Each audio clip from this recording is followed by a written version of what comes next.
Hello guys, तो कैसे आप सबका स्वागत है हमारे पैरिस एजुकेशन चैनल में। तो इस वीडियो में हम बात करने जा रहे हैं केमिस्ट्री के क्लास 11 के चैप्टर 2 के टॉपिक फोटो इलेक्ट्रिक इफेक्ट के बारे में, जो कि बहुत इंटरेस्टिंग है। तो चलिए वीडियो को स्टार्ट करते हैं।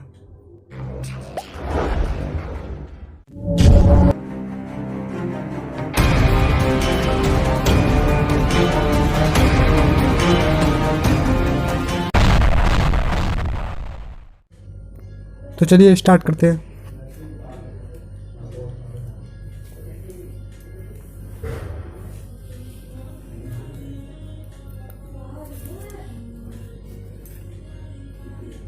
तो टॉपिक है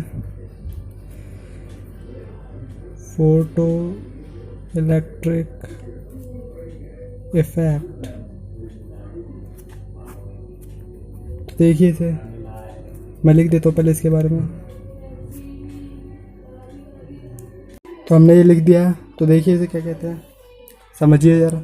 the process of emission of electron when light of sufficient frequency strike on the metal surface is called photo electric effect. इसका मतलब कहने का ये है कि अगर हम किसी मेटल पे किसी लाइट की सफिशिएंट फ्रीक्वेंसी को स्ट्राइक करते हैं, मतलब उस पर डालते हैं किसी मेटल पे,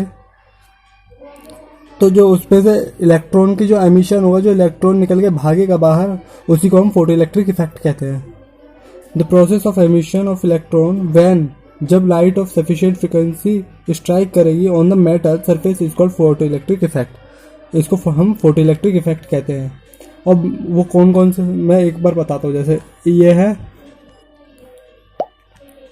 ये एक मेटल की शीट है, मेटल प्लेट है, मेटल की एक प्लेट है। इस पे जैसे लाइट आई, तो यहाँ पे एक इलेक्ट्रॉन था और ये ऐसे निकल के भाग गया। इलेक्ट्रॉन इसे लिख देते हैं फोटो इलेक्ट्रॉन। ये निकल के भाग गया, तो इसी को हम कहते हैं पूरे को फोटो इलेक्ट्रिक इफेक्ट। और ये कौन कौन सी प्लेट हो सकती है मेटल की? Lithium, sodium, potassium, rubidium caesium. ये सब मेटल की ये प्लेट हो सकती है, समझे? बहुत अच्छा टॉपिक है, अच्छे से समझिएगा इसे। ये सब होती हैं, ये मेटल की प्लेट्स हो सकती है। तो इसे मैं पूरा अच्छे से एक्सप्लेन करता हूँ कि कैसे कैसे क्या होता है। तो देखिए मैं पहले डायग्राम बना लेता हूँ इसका।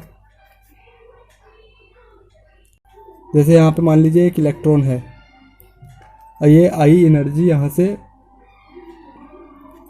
ये आई एनर्जी ऑफ फोटोन ई।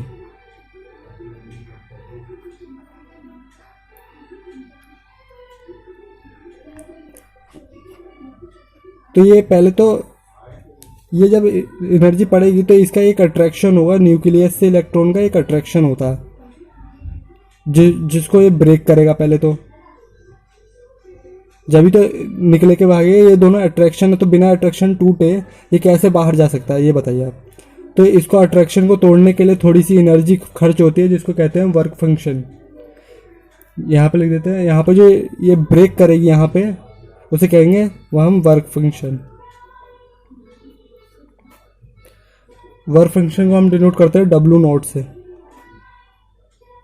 और जिसके कारण जैसे ये ब्रेक होगा वैसी काइनेटिक एनर्जी प्रोड्यूस होगी और ये निकल के भाग जाएगा काइनेटिक एनर्जी के थ्रू। समझे आप? ये निकल के भाग जाएगा। तो यही होता है। और वर्क फंक्शन के बारे में अभी हम आगे पढ़ते हैं, देखिएगा, अभी पढ़ेंगे। तो इस हिसाब से देखिए अब क्या होता है कि according to law of energy conservation, according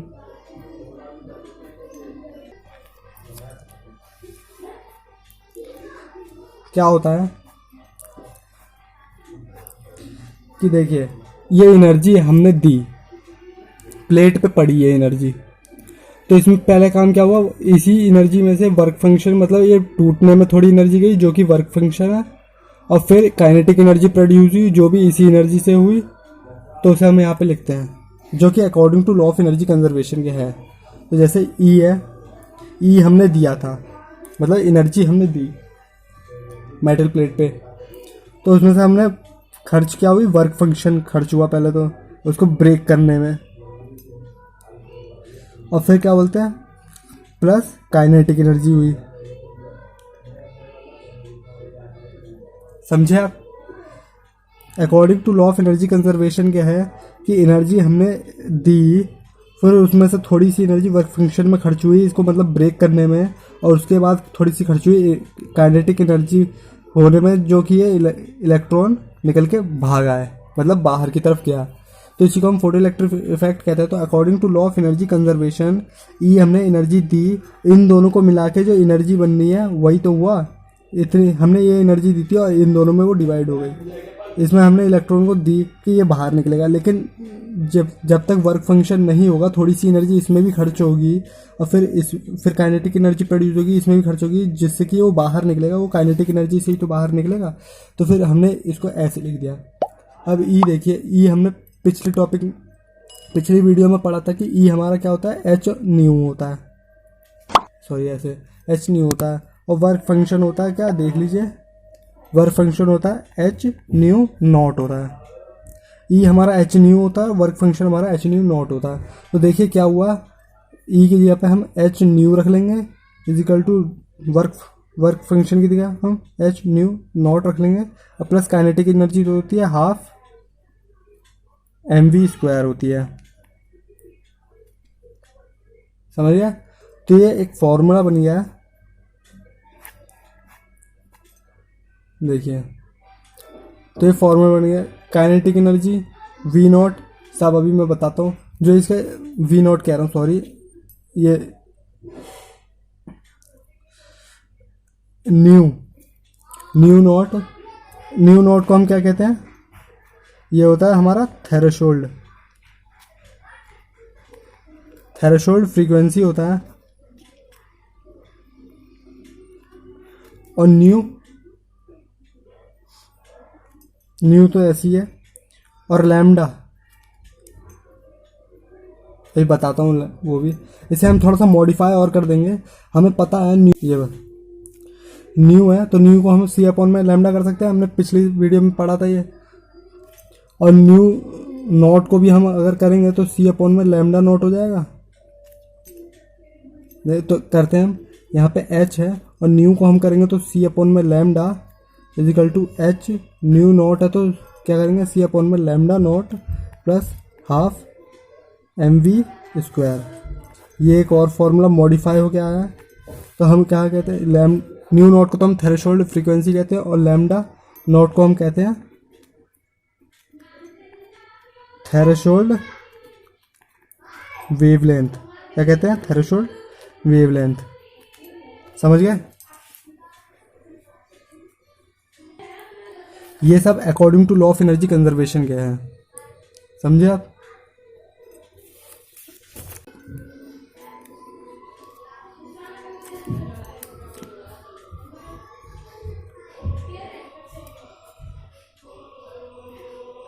work function को मैं पहले बता चुका हूँ, वर्क फंक्शन को डब्ल्यू नॉट से डिनोट करते हैं, तो जिसकी डेफिनेशन वो देख लेते हैं।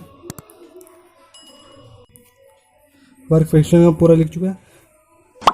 The amount of energy required to break the force of attraction between nucleus and electrons in atom during photo electric effect.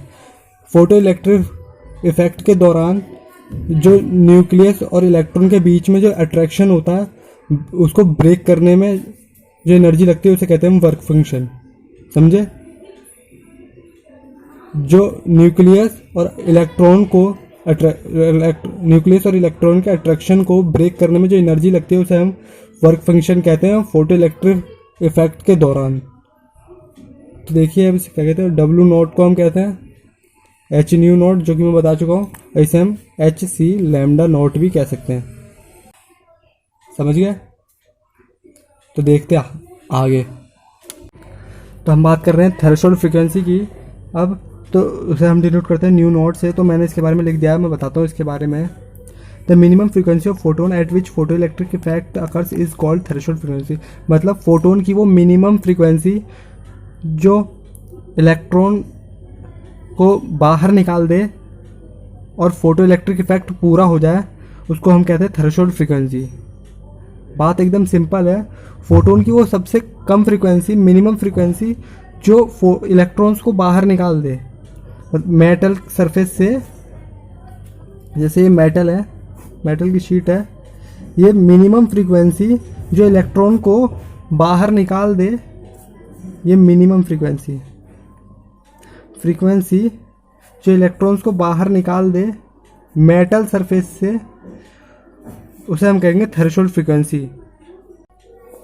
ठीक है, इसी को हम कहते हैं थ्रेशोल्ड फ्रीक्वेंसी। तो आगे देखते हैं।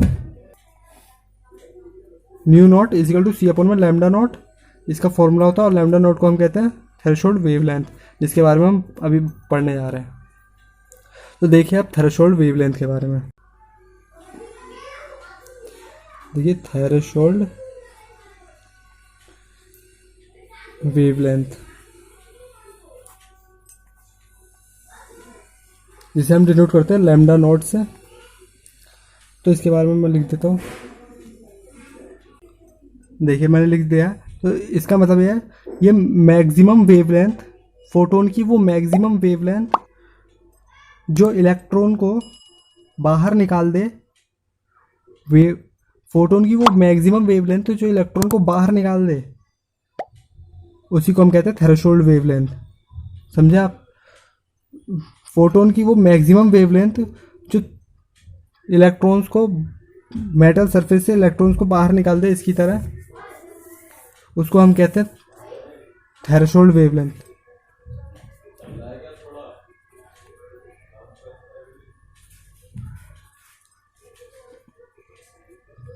तो ये होता है थ्रेशोल्ड वेवलेंथ। तो आगे देखते हैं special case of photo electric effect. एक स्पेशल केस है फोटो इलेक्ट्रिक इफेक्ट का। तो देखिए क्या है वो। इस केस में ये है कि if velocity of electron is zero, मतलब ये है कि अगर इलेक्ट्रॉन की वेलोसिटी अगर जीरो हो जाए तो क्या होगा। इलेक्ट्रॉन की वेलोसिटी जीरो हो जाए तो क्या होगा। तो देखते हैं क्या होगा। H new is equal to H new naught, यही तो फॉर्मूला था हमारा, plus half M V square. तो H new is equal to V हमारा जीरो है, मैं यहाँ पे लिख देता हूँ ऐसे करके।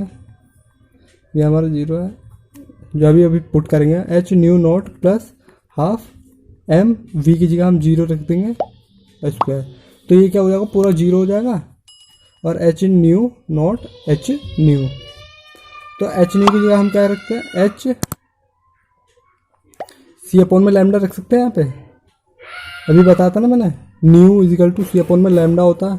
और न्यू नॉट क्या होगा, सी अपॉन में लैम्डा नॉट। ये मैंने बताया था अभी आपको, ये भी मैंने बताया था अभी आपको। तो ठीक है, ये रख दिया हमने H is equal to C upon में लैम्डा नॉट प्लस जीरो। तो एच से एच कट जाएगा, सी अपॉन में lambda is equal to C upon में लैम्डा नॉट बचा प्लस जीरो। तो सी से सी कट जाएगा और फिर क्या बचा, वन अपॉन में lambda is equal to one upon में लैम्डा नॉट। तो वन से वन कट जाएगा। तो क्या बचा यहाँ पे, साफ से दे दीजिए, lambda is equal to lambda naught. तो स्पेशल केस में ये होगा जब वेलोसिटी इलेक्ट्रॉन्स की जीरो हो जाएगी। तो देख लीजिए lambda is equal to lambda naught हो जाएगा, मतलब लैम्डा इक्वल होगा लैम्डा नॉट के। साफ सीधी बात है कि वेवलेंथ बराबर होगी थ्रेशोल्ड वेवलेंथ के जब वेलोसिटी जीरो हो जाए।